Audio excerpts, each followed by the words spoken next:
Welcome to all exam place. साथियों, मैं सौरभ प्रीति आज आप लोग के साथ एक स्पेशल वीडियो लेकर आ रहा हूं जिसमें हमारे एमपी के असिस्टेंट प्रोफेसर के इंटरव्यू कैंडिडेट्स को कुछ लाइव टिप्स दी जाएंगी। जी हां, मैंने अभी अभी आज ही यानी 27 फरवरी को आफ्टरनून शिफ्ट में इस इंटरव्यू को दिया है जो कि इंग्लिश में दिया है। और साथियों, मैं आज आपके साथ अपने लाइव एक्सपीरियंसेस को शेयर करने के लिए ऑल एग्जाम प्लेस टीम की तरफ से यहाँ पर हाजिर हूँ।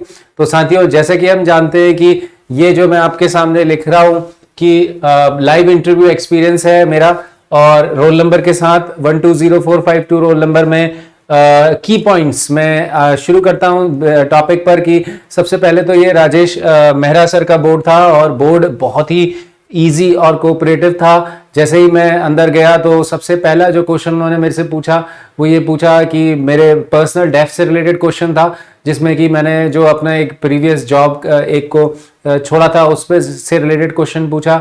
और उसके बाद फिर सीधा हमारे जो सब्जेक्ट एक्सपर्ट्स थे इंग्लिश में, जो इंग्लिश एस्पिरेंट्स है स्पेशली उनके लिए बताना चाहूँगा, उन्होंने एक कुछ क्वेश्चंस पूछे। जैसे कि उन्होंने एक क्वेश्चन पूछा था कि how do you teach a poem. So poem को कैसे आप टीच करेंगे, ये क्वेश्चन उन्होंने हमसे पूछा। और इसके अलावा उन्होंने एक क्वेश्चन ये पूछा कि जो हमारे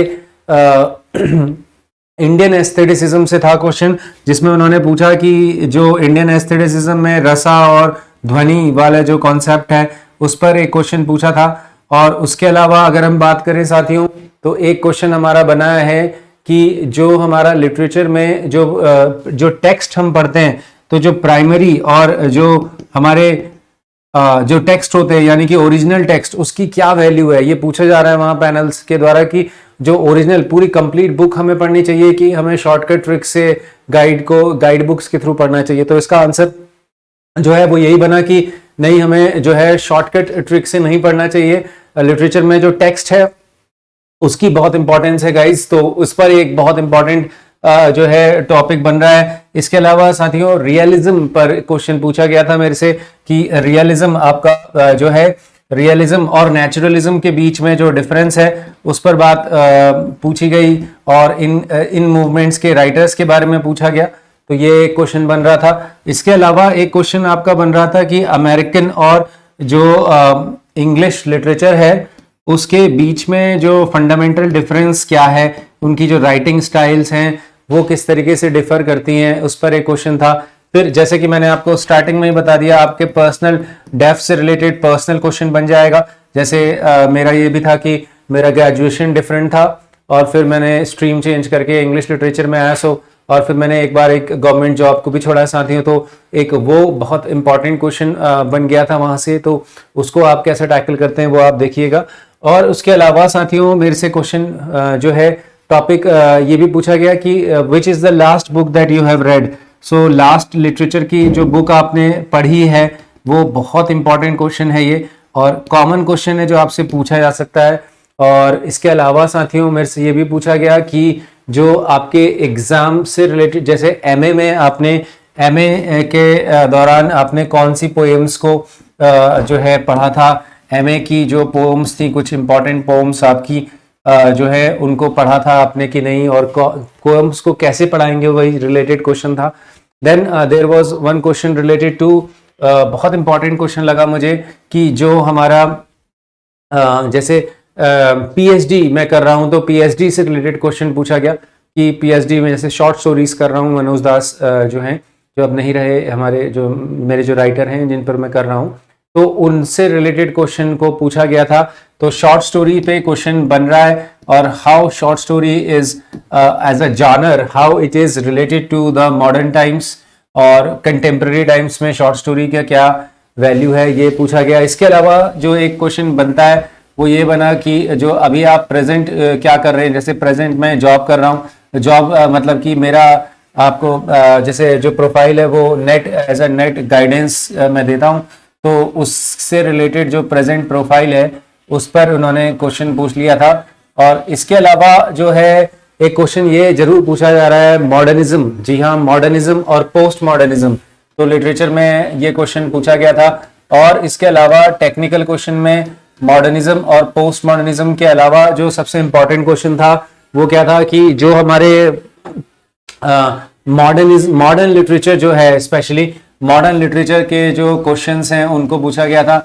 मॉडर्न लिटरेचर के जो फीचर्स हैं, फीचर्स ऑफ मॉडर्निज्म, तो ये जो है पूछा जा सकता है, मेरे से तो पूछा गया मतलब। और इसके अलावा एक क्वेश्चन ये बनता है कि जो हमारे जैसे हम कह सकते हैं क्रिटिसिज्म और थियरी से पूछा गया, क्योंकि मैंने अपने आप को प्रोजेक्ट किया था एज अ नेट कोच। तो जब मैंने बताया था कि आपके जो करंट प्रेजेंट प्रोफाइल है, जैसे मैंने इसमें बताया कि I am a NET English coach, so उससे रिलेटेड फिर क्रिटिसिज्म थियरी के क्वेश्चंस बन जाते हैं आपके।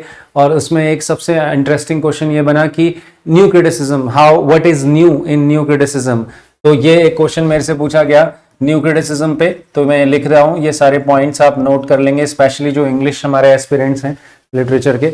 इसके अलावा साथियों एक सबसे इंपॉर्टेंट क्वेश्चन ये था कि what is the difference between new criticism and Russian formalism.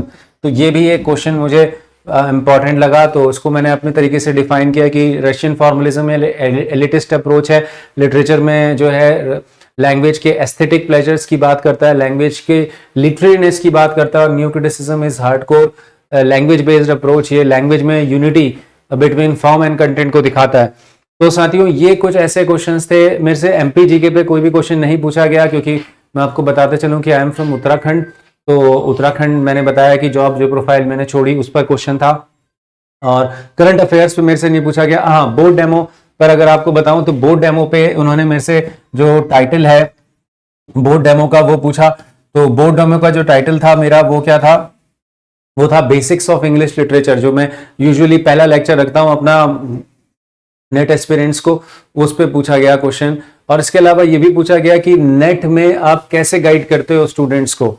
जब पहले लेक्चर लेने आता है नेट के लिए स्टूडेंट्स, तो क्या आप प्राइमरी टेक्स्ट को पढ़ाने के लिए गाइड करते हो, उनको इंकरेज करते हो, या फिर आप उसके लिए शॉर्टकट, क्योंकि कंपटीशन का फील्ड में आपको कई बार शॉर्टकट्स भी चलने पड़ते हैं। तो शॉर्टकट्स के लिए तो मैंने यही कहा कि अगर उनके पास टाइम ज्यादा रहता है तो उनको जो प्राइमरी टेक्स्ट है, जो ओरिजिनल टेक्स्ट है, उसको पूरा पढ़ना चाहिए, क्योंकि शॉर्टकट्स जो हैं कई बार हमें जो लिटरेचर का ओरिजिनल प्लेजर है उससे हमें डिप्राइव कर देते हैं, वंचित कर देते हैं। तो ये एक जो था, तो मेरा बोर्ड डेमो का जो टॉपिक था वो ये था कि बेसिक्स ऑफ इंग्लिश लिटरेचर। तो वो मेरे को पढ़ाने के लिए नहीं कहा गया, बस टाइटल पूछा गया।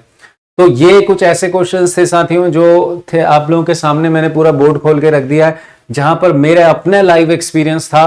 और ये बहुत ही शानदार एक मेमोरेबल एक्सपीरियंस भी रहा, क्योंकि मैंने आपको बताया है साथियों कि यूकेपीएससी में भी जो है मेरे को सौभाग्य मिला था कि वहां पर मैं असिस्टेंट प्रोफेसर चुना गया था, but due to certain circumstances I could not join that job. और उसकी बेसिस पे ऑल एग्जाम प्लेस में as a mock interview expert, specially for English literature aspirants, मैं बहुत सारे बच्चों को भी देखने का मौका मिला, और खुद मैंने अपना ये एक्सपीरियंस खुद भी एज एन एस्पिरेंट शेयर किया है और आपको दिया है। तो मैं चाहता हूँ कि ये वीडियो आप ज़्यादा से ज़्यादा लोगों तक, दूर दूर तक पहुँचाएं। ऑल एग्जाम प्लेस का काफ़ी एफर्ट लगता है स्टूडियो में, और काफ़ी सारी हमारी पूरी टीम इन्वॉल्व रहती है। तो आप प्लीज़ इसको बताएं, और साथ ही साथ अगर आप में से जो भी बच्चे इंटरेस्टेड हैं, तो हम एक जो अब नई भर्ती आ रही है Madhya Pradesh public service commission की, स्पेशली जो इंग्लिश की सब्जेक्ट हैं, उसके लिए भी हम लोग जो है एक बैच बहुत ही एक शॉर्टकट ट्रिक्स को लेते हुए, जो मेरा अपना 13-14 बार नेट जेआरएफ निकालने का एक्सपीरियंस है, 4 से 5 स्टेट को निकालने का एक्सपीरियंस है, प्लस अभी यूकेपीएससी का बताया, और अभी एमपीपीएससी का इंटरव्यू भी दिया है। तो ये सारे एक्सपीरियंस मैं आप लोगों से शेयर करूंगा साथियों। तो आप जल्दी से जल्दी जो भी इंटरेस्टेड कैंडिडेट्स हैं, मोहित खेड़ा सर को, जो हमारा नंबर नीचे फ्लैश हो रहा है उस पर कॉल करके अपनी जो है इंक्वायरीज रजिस्टर करा लें। मैं आप लोगों के साथ मिलता हूं उसमें, उस बैच में, जहां पर मैं शॉर्टकट ट्रिक्स के साथ आपको कम समय में रिटन एग्जाम को कैसे बहुत सॉलिड मार्क्स लाने के लायक बनाया जाए, ताकि आप इंटरव्यू कॉल तक पहुंचे, इस पर आपको गाइडेंस दूंगा। तो साथियों जल्दी मिलते हैं आपसे अगले वीडियो में, तब तक के लिए थैंक यू सो मच।